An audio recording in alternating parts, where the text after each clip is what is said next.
We're going to have a great show today because we have the man, Messiah, on Backstage with Joileah. We're going to be backstage talking to him about his new project, Blended. We're going to be talking about all his reels, all his work that he's just been doing in the entertainment industry, and it has been at least 15, 20 years. So I'm so excited to see where he started and where he has gone and where he's going next. So again, Messiah, welcome to Backstage with Joileah. How are you?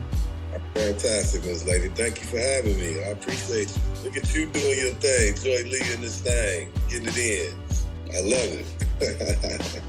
I appreciate you and, you taking your time to, be backstage and talk about everything that you got going on. That's what this show is about. Just literally chopping it up, talking about, back in the day, what's going on now and what the hell is about to go on next.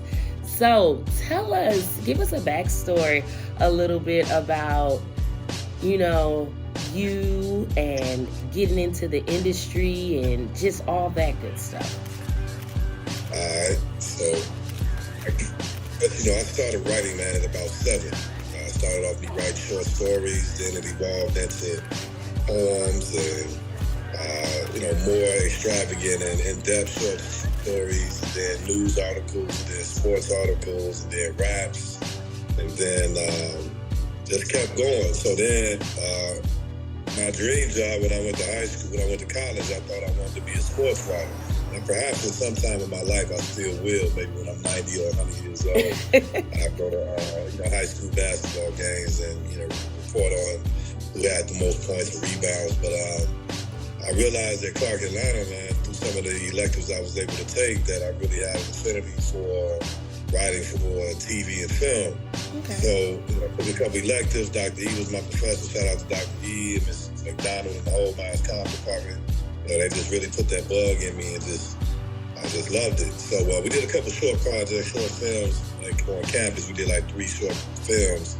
And then when I got back to Chicago, I did a documentary. And that was really my first project. It was the story of, God bless them, man, but 2 young girls that were struck and killed by gunfire here in Chicago, man, by stray bullets over there in Inglewood. And I followed the situations for about 1.5 years because I wanted to, tell the story that happens, or the stories that occur after the news cameras leave and after the marches and all of everything dies down. What happens to these families? What happens to these communities and the people around them? And I'll give you an example, man. Like, one of the stories, her name is Sarita White, God bless her, man. She passed at her own birthday party. It was a birthday party, and some guys were on the porch, and some other guys that were into it with the guys on the porch, they rolled past and just aired out the crib, aired out the guys on the porch, and I missed those guys and hit her. And, man, just wanted to use the medium as an advocate for change with film. And so did that documentary. So like I said, I followed it for about 1.5 years. And then after that, just that story just stayed on my mind. Like, man, what does violence really mean? I mean, of course, we know that things happen, man, and we're not going to see these people again. But what does that ultimately mean, not only for society, but also for these families and communities and just everything? So the thought, it was around the time that Barack was having his first run at the presidency, and I was like, man, this man.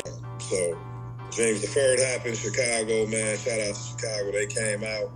About 900 people came out to IIT, and that's what I knew, man. I'm like, man, this is what I'm here to do, man. This is one of my life's purpose. So since then, I've been going on to do about 10 original stage plays through God's grace between here, Chicago, here in Chicago and Atlanta, and Milwaukee. Took a couple plays on the road. We just did a show last year called When Mars Meets Venus at the world-renowned Every Crown Theater. And that went really well, like right off the cuffs of the pandemic.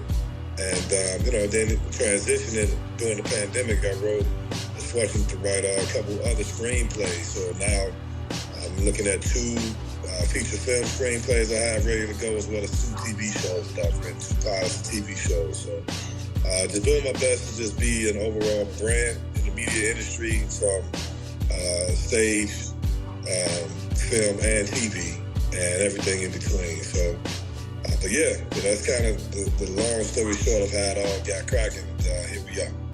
Oh, wow. Now, you had, it seemed like many opportunities presented in front of you, especially when it comes to like acting and being, a writer and producer for plays.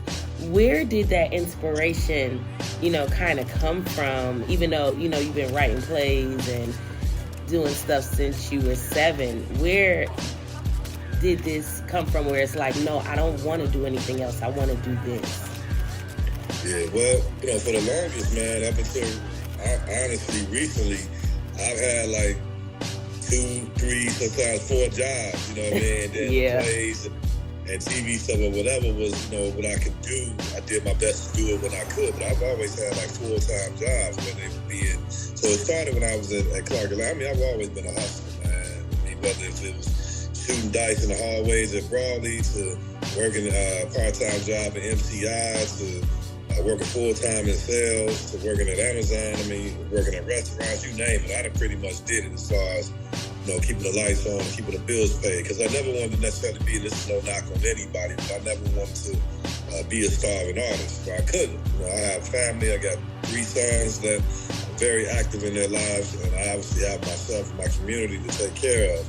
So, I had to get money, and, sometimes, it can be months in between when you're doing a play, especially when you're self-producing a play. So I've had full-time jobs, so I just did my best to always, not let my job get the best of me, where I didn't pursue my passion for creation and for media. So I would just, it would be on my lunch breaks at my job. I would be writing in the hallways, writing on my scripts, or working on my scripts, or using the print machines at the job to print off my scripts. One time I left the scripts in the printer one time. The manager, he like, man, let's be.